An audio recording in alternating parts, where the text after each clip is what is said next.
In today's video, I'm going to teach you how to use Chart in Monday.com. We'll walk through how to turn the data you already have on your boards into clear, visual charts that are actually useful for tracking progress, workload, or performance.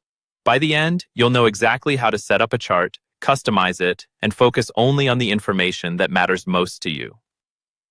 Let's start from your Monday.com board.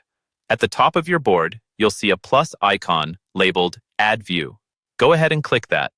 This is where you choose how you want to visualize your data.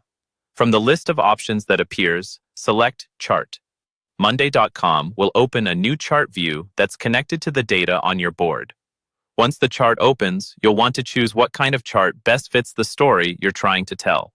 On the right-hand side, look for the Settings icon, which looks like a little gear. Click that to open the chart settings. Here, you can switch between different chart types, like pie, bar, line, stacked bar, or scatter plot. For example, a pie chart works well for showing distribution by status, while a bar chart is great for comparing people or groups. A line chart is more useful if you're tracking something over time.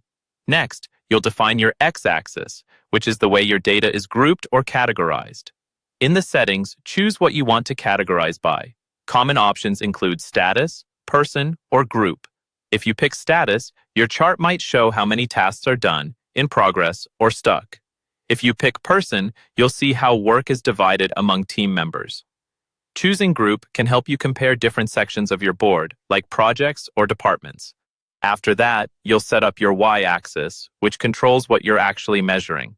You can either use the simple count of items, which just counts how many items fall into each category, or you can select a specific numbers column from your board.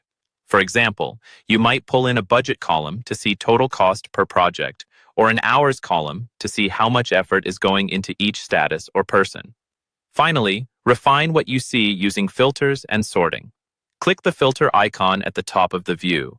Here, you can narrow your chart down to only the data you care about, like items from this month, tasks marked as high priority, or items assigned to a certain team.